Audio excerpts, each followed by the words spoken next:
Honorable President of the Senate, Mr. Wade Mark, Honorable Speaker, Mr. Jagdev Singh, Honorable Ministers, distinguished members of Parliament, Namaskar, Suprabhat, good morning. I am deeply honored to stand before you, the elected representatives of a proud democracy and a friendly nation. I bring greetings from 1.4 billion people of India. I also bring warm wishes from the people of Ghana, the country I visited just before arriving here. I am humbled to be the first Indian Prime Minister to speak to you in this iconic Red House.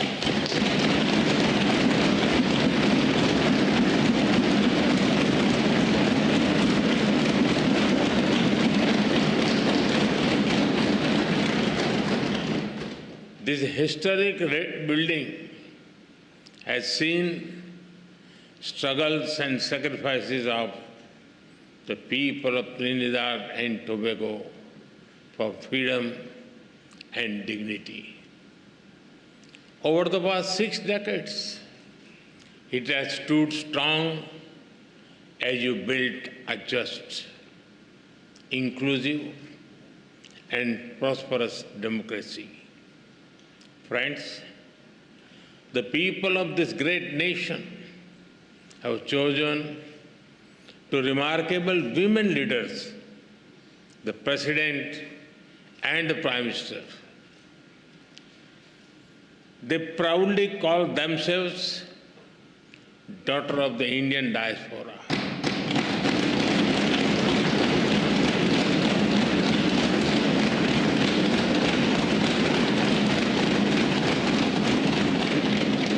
They take pride in their Indian heritage. In India, we admire their leadership, grit, and determination. They are living symbols of the relationship between our countries, built on shared roots and shared dreams.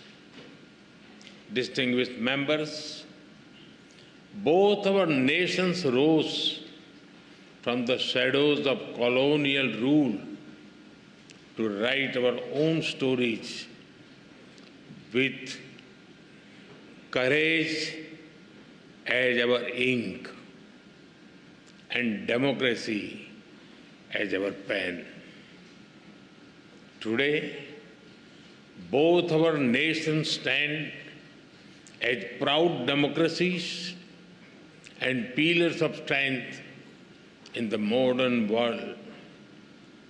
A couple of months ago, you celebrated the Festival of Democracy by participating in elections.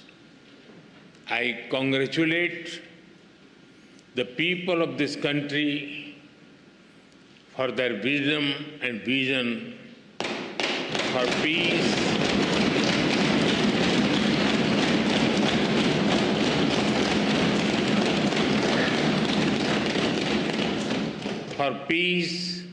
stability, and prosperity.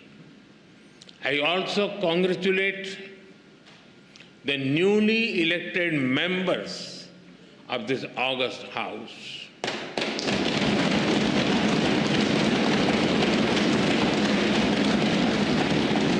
I extend special greetings to Prime Minister Kamalaji for forming the government once again.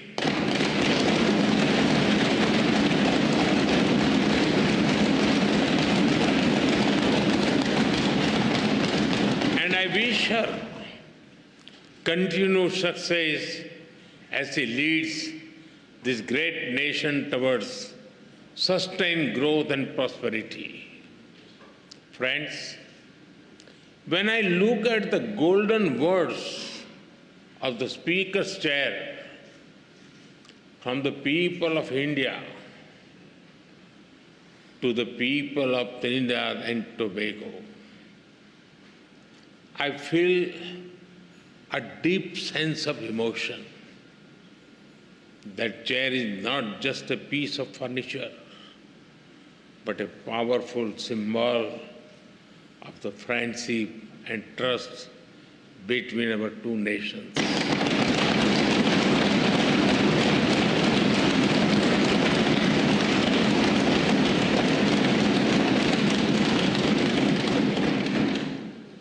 The words expresses the bond that one democracy feels for another. आप सभी जानते हैं, भारतीयों के लिए democracy सिर्फ एक political model भर नहीं है, हमारे लिए ये वे ऑफ लाइफ है, हमारी हजारों वर्षों की महान विरासत है। इस संसद में भी कई साथी ऐसे हैं जिनके पूर्वज बिहार से हैं। वो बिहार जो महाजनपदों यानी एंशिएंट रिपब्लिक्स की भूमि है। In India, democracy is not just a political system, for us it is a way of life. Your parliament also has some members whose forefathers were from the Indian state of Bihar, which is famous for centers like Vaishali. Friends, there is a natural warmth in the connection between our two countries. I must say, Indians are among the most passionate fans of the West Indies cricket team. We cheer for them with all our heart, except when they are playing against India. The relationship between our two countries is based on the foundation of centuries-old bonds. 180 years ago, the first Indians arrived on this land after a long and hard journey. Oceans away, the Indian beats blended beautifully with the Caribbean rhythm.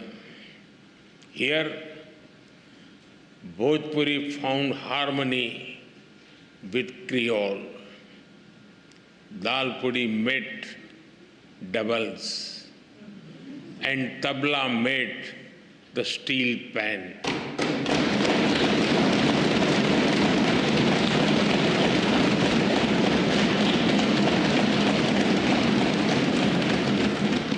Today, the people of Indian origin are proud bearers of the red, black, and white flag. From politics to poetry, cricket to commerce, calypso to chutney, they contribute to every field. They are an integral part of the vibrant diversity that you all respect. Together, you have built a nation that lives its motto, together we aspire, together we achieve.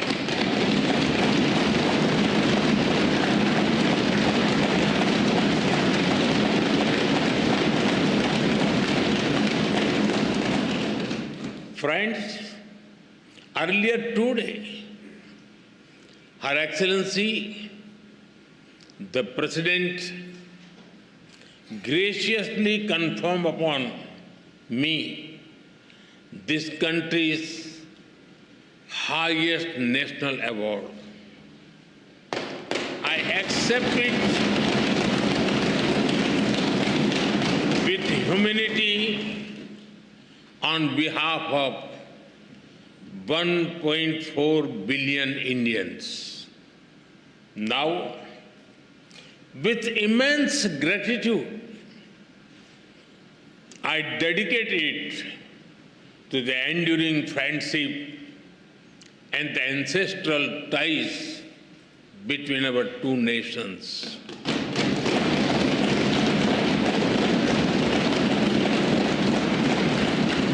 Friends, I'm delighted to so many women members in this House.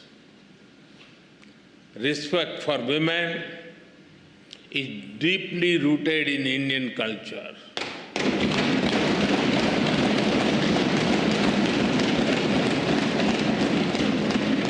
One of our important holy texts, the Skanda Purana, says, Dasaputro sama kanya, Dasaputran pravardhayan, Yat phalam labhate mratyam, Tat labhyam kanya ekaya.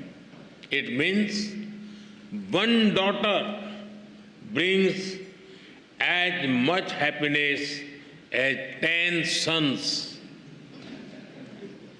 We are strengthening the hands of women to build a modern India.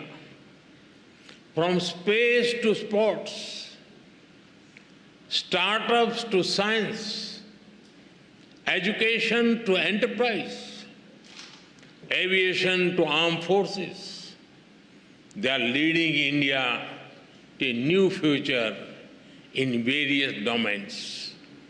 Like you, we have our women who rose from humble beginnings to become our president.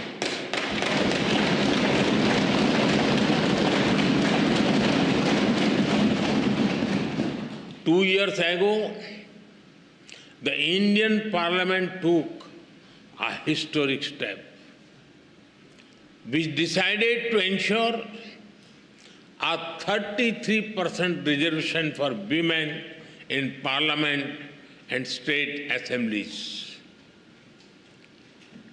This assurance that is the coming generations, more and more women will decide the destiny and direction of the nation.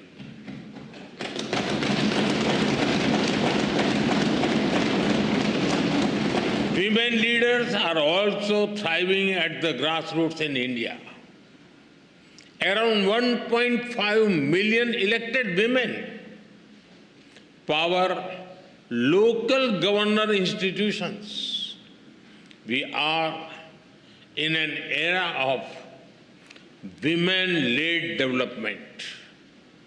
This was also one of the important themes that we furthered during our G20 presidency.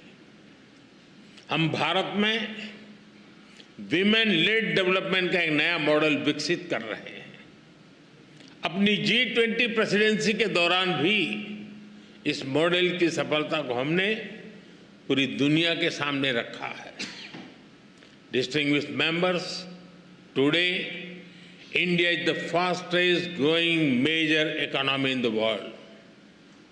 Every sector, every region, and every society is part of this growth story.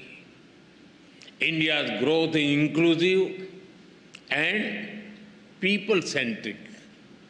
A recent report of the International Labour Organization notes that India's social security and welfare umbrella covers 950 million people. That is almost 1 billion people, which is a greater population than most countries in the world. Our vision for such inclusive growth does not stop at our borders.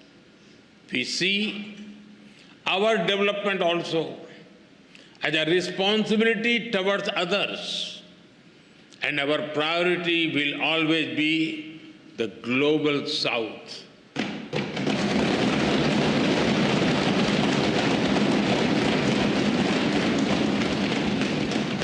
With the same spirit, we are deepening our relations with Trinidad and Tobago.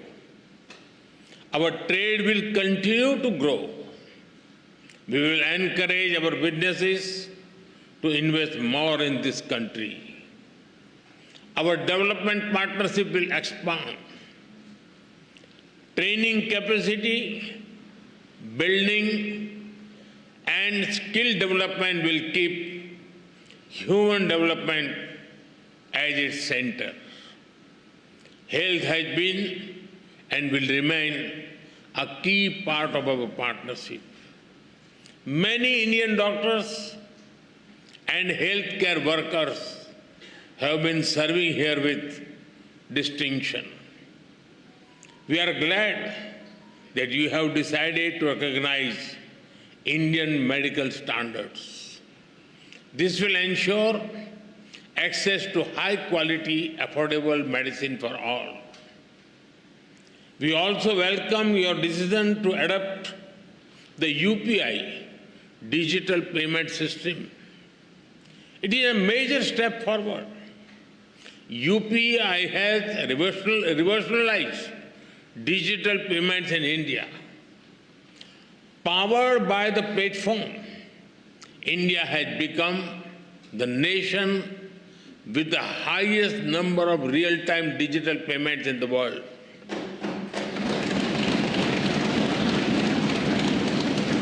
Today, in India, even the mango sellers have QR code. If you try to pay them in cash, they will ask you to use UPI because they don't have the change. We are also keen to collaborate on other digital innovations. As India develops AI tools to foster growth and development in the global south, Trinidad Tobago will be a priority nation for us.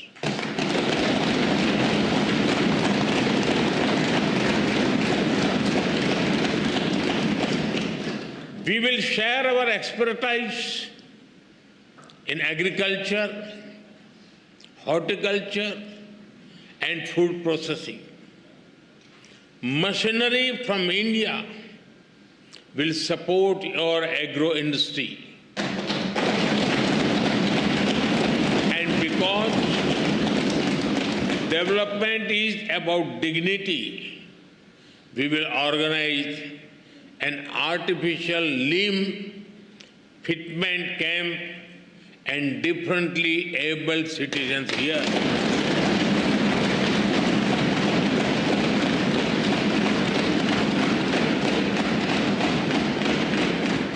For us, there are no limits to our cooperation with you.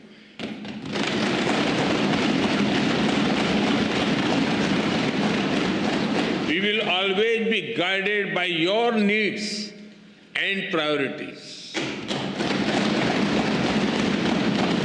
Friends, synergy between our nations holds immense promise. As a key player in the Caribbean and bridge to Latin America, Trinidad and Tobago has a great potential. I'm sure that our ties will help us forge a stronger connection with the wider region, building on the momentum of the second India CARICOM Summit, we are eager to collaborate on initiatives that enhance trade and investment, build infrastructure and mobility, implement community development projects, and above all, support capacity building, training, and skill development on a large scale. Friends, I also see our partnership in a larger global framework. The scale and speed of change in the world is unprecedented. There are fundamental shifts in the nature of politics and power. Free trade is under pressure. There are growing global divisions, disputes, and disparities. The world is faced with challenges of climate change, food, health, and energy security. Terrorism remains a pressing threat. Colonial rules of the past may have ended, but their shadows linger in new forms. There are new challenges in space and cybersecurity. Artificial intelligence is unlocking the new opportunities as well as risk. The old institutions are struggling to deliver peace and progress. At the same time, the global south is rising. They wish to see a new and fairer world order. When the United Nations turned 75, there was great hope across the developing world. A hope that long-pending reforms would be realized, that their voices would finally be heard. But that hope has turned into disappointment. The voice of the developing world remains on the margins. India has always tried to bridge this gap. For India, Mahasagar, mutual and holistic advancement for society and growth across regions, is the guiding vision for the global south. Whenever we got the opportunity, we have given voice to the global south. During our G20 presidency, we brought the concerns of the global south to the center of global decision making. During the pandemic, while caring for our 1.4 billion people, India provided vaccine and medicines to over 150 countries.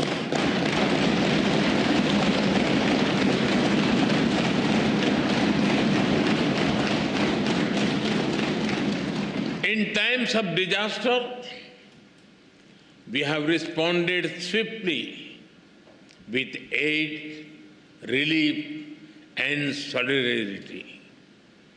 Our development partnerships are demand-driven, respectful, and without conditions. Distinguished members, it is time for us to work together to give the global south its rightful seat at the right table.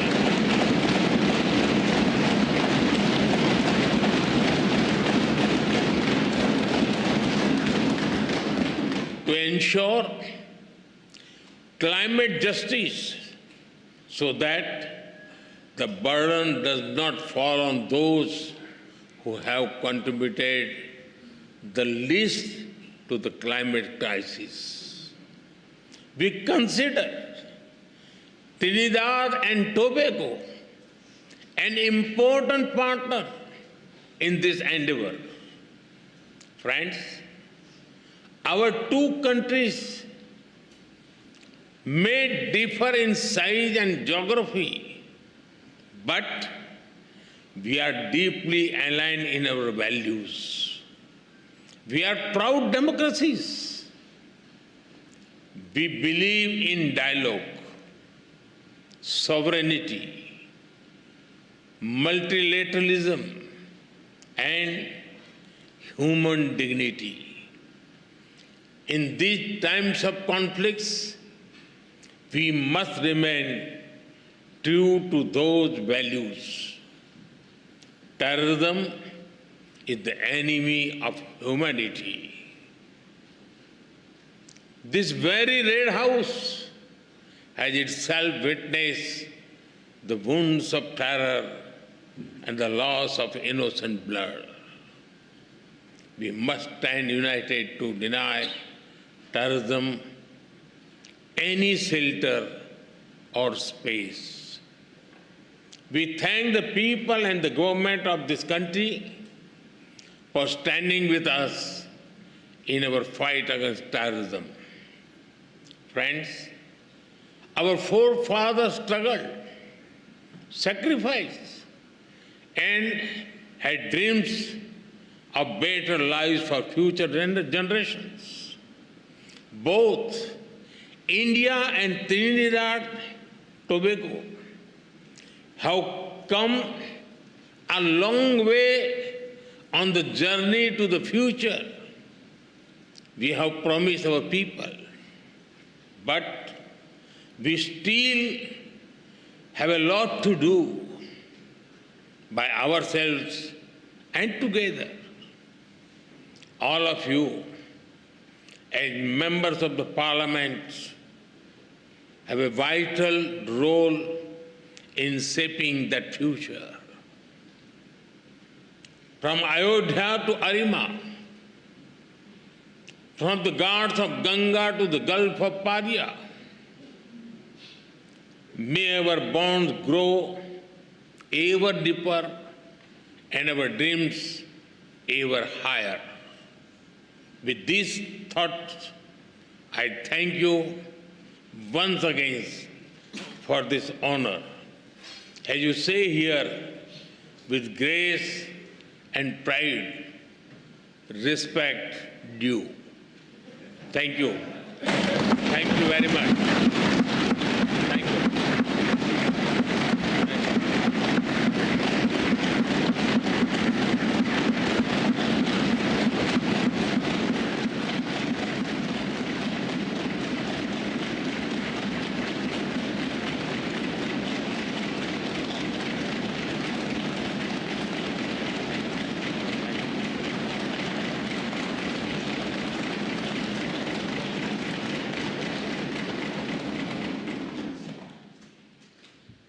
Honorable members of this joint assembly, I now call upon the Honorable Mrs. Kamla Prasad Bissessa of Senior Council, Member of Parliament, and Prime Minister to deliver expressions of thanks on behalf of all parliamentarians here assembled.